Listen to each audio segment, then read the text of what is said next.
Eleanor Pierce adjusted her reading glasses to see her crossword puzzle more clearly. Morning sunlight filtered through her faded lace curtains, brightening her modest apartment in Oak Ridge, Ohio. At 68, she had settled into a predictable retirement routine. Mornings with coffee and puzzles, afternoons volunteering at the local library, and Thursday choir practice at church, where she sang alto, always blending in, never standing out. The shrill ring of her telephone interrupted her contemplation. Of a 7-letter musical term? Hello? Eleanor answered, tucking a strand of silver blonde hair behind her ear. It was Doris from the choir with exciting news. Auditions for National Spotlight would be held at the convention center next Tuesday. Eleanor laughed it off, insisting those talent shows weren't for people like her, despite Doris's persistent praise of her voice. After hanging up, Eleanor moved to her bathroom mirror. The reflection showed lines etched around eyes that had witnessed both joy and sorrow.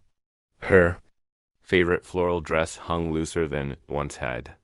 As she hummed softly, her voice filled the small bathroom with rich, warm tones. For a brief moment, she wasn't a widow living alone. She was young again, full of hope, before Professor Collins had crushed her confidence 50 years ago with his cutting assessment. Technically adequate, Miss Pierce, but utterly forgettable. You lack the spark that separates amateurs from artists. Eleanor had accepted her quiet path, raising her daughter as a single mother after losing her husband too young, working as an elementary school secretary until retirement. Music had become something private and sacred. What Eleanor didn't know was that 3 miles away, Doris was uploading a video to the National Spotlight website, a clip secretly recorded during last Easter's service when Eleanor had stepped in for the ill lead soprano. 3 days later, Eleanor received a call from an unfamiliar number. It was Jack Reynolds from National Spotlight, inviting her to perform on next week's show. Confused, Eleanor explained she hadn't submitted any video, immediately suspecting Doris's well-intentioned meddling. Jack assured her they wanted her. A unique voice for a memorable television moment. Behind the scenes, however, Jack covered his phone to wink at a colleague. They needed their weekly sympathetic elimination. The contestant audiences loved, but voted off for lack of talent.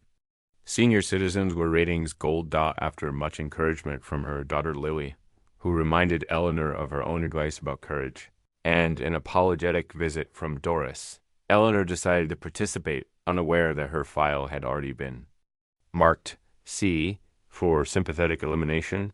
Her fate decided before singing a single note. The massive television studio complex loomed before Eleanor like a fortress. In the makeup room, she felt out of place among youthful performers. The makeup artist transformed her, making her age-appropriate but camera-ready. During rehearsal, she overheard Jack whispering about her being perfect for the sympathy segment. The grandma everyone wishes they had. At lunch, a young woman with purple hair named Vivian sat beside Eleanor, warning her that the show always cast one older person they could exploit for laughs or tears. When asked what she would sing, Eleanor replied, "At Last" by Etta James, explaining it was her husband's favorite. Vivian raised her eyebrows, acknowledging it was a challenging choice, and encouraged her to prove them all wrong. Hours before the live broadcast, Eleanor sat in her dressing room studying her sheet music when Lily arrived after driving 3 hours to support her mother. Sensing Eleanor's doubt, Lily showed her the church performance video that Doris had submitted. "Look at the faces in the congregation," Lily urged. The camera panned across tearful church members, their expressions wrapped with emotion. "That's what your voice does to people, Mom. Not technically adequate, transformative." As her moment approached, memories washed over Eleanor. Her husband's face the first time he heard her sing. Her daughter falling asleep to lullabies, choir. Members who always said her harmonies carried them through difficult passages. Professor Collins's voice still lingered, but now other voices joined it. Doris's encouragement, Vivian's challenge, Lily's belief. Eleanor had spent 50 years hiding in back rows. Even if they were using her as a joke, even if she failed spectacularly, she would fail on her own terms. The stage of National Spotlight was designed to intimidate, blinding lights, a live audience of 1,200. Three celebrity judges known for brutal honesty and cameras capturing every angle. After a teenage rock band finished to thunderous applause, the host announced, "Next up, a grandmother from Ohio who's proving it's never too late to chase your dreams. Please welcome Eleanor Pierce." The audience clapped politely as Eleanor walked to center stage. The microphone seemed miles away, the lights blinding her. "Good evening," she said, her voice barely a whisper. Someone in the audience tittered. Another coughed pointedly when asked what brought her to the stage. She replied simply, "My friend Doris recorded me singing in church and submitted it without telling me." Genuine laughter rippled through the audience, not mockery but warm. Appreciation for her honesty, thought the music began, those iconic opening strings swelling through the studio. Eleanor closed her eyes, letting the familiar melody wash over her. When she opened them again, she wasn't seeing the audience or judges, but her late husband on their wedding night. At last, her voice emerged, tentative at first. In the control room, Jack leaned forward, instructing the director to prepare for reaction shots. But then something unexpected happened. Eleanor's voice opened up, rich and full of emotion, carrying decades of life experience in every note. This wasn't a technically perfect voice. It had character that only age and living could provide, a slight raspiness that added authenticity no vocal coach could teach. The audience, primed for amusement, fell completely silent.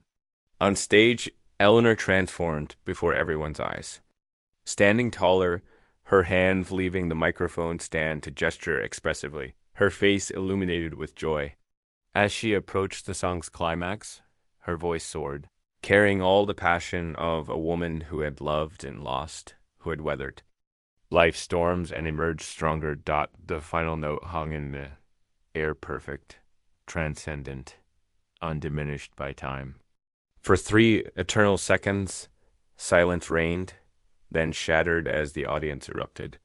It began with a single person in the front row, a middle-aged woman who leapt to her feet, hands clapping wildly above her head. Like a wave, the standing ovation spread through the crowd until all 1,200 audience members were on their feet. The judges, even the one known for cutting remarks, were standing, applauding enthusiastically.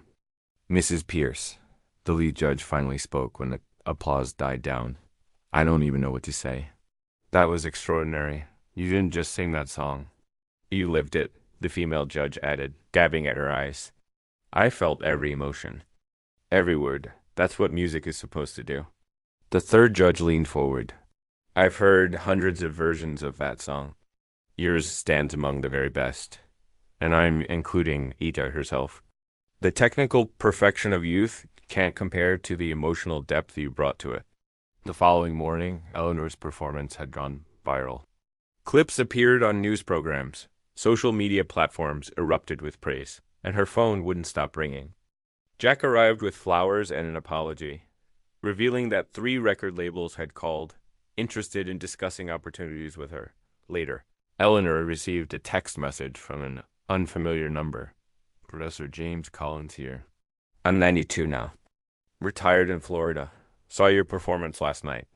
I was wrong about you all those years ago. Profoundly, unforgivably wrong. You were always extraordinary. I'm sorry." Eleanor read the message twice, then smiled softly. After 50 years, the wound could finally heal. In the mirror, she saw herself clearly, not just an older woman in a floral dress, but an artist whose time had finally come. Better late than never,